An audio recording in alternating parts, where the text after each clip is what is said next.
कसम कहे अरे राजा मिला बड़ा हल करे भगवान कसम कहे अरे ओसे चले नाही नलका भगवान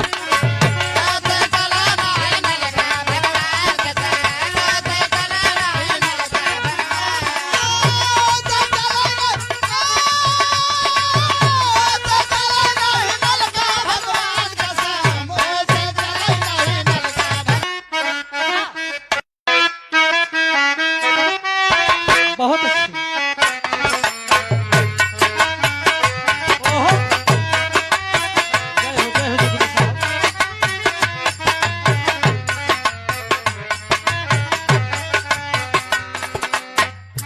आज अपने लहरम गायक चला गए। अरे वाह क्या गाए कहा हाय हाय हाय हाय एक पत्ती और बढ़िए मास्टर साहब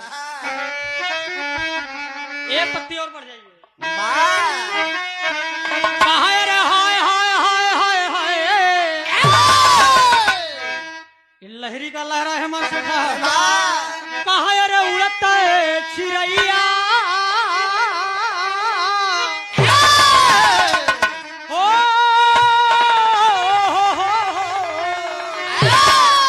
हाय हाय कहा रे उड़ता है चिड़ैया काहे मार बई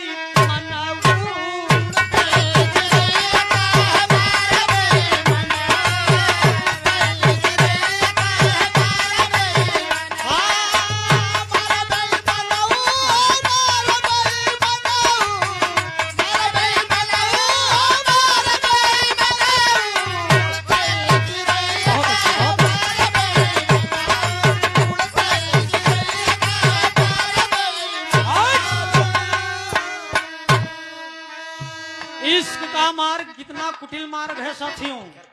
अरे इश्क का मार्ग कितना कुटिल मार्ग है।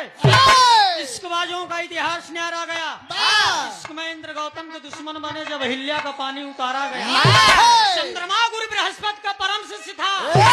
डॉक्टर भाई गुरु की पत्नी से करवो नजारा गया और लहरी लिखते हुए रंग भरती कलम इश्कबाजी में इंसान बड़ी कुटिल रास्ता मेरे दोस्त प्रयास ना कर उड़ते चिड़ैया कहे मारा बेईमानऊ ओ करे आगे का कहे अरे तारा पे मारा कहे इनारा पे मारा तारा पे मारा इनारा पे मारा और ओकरे आगे कुछ यार बाहर न हो।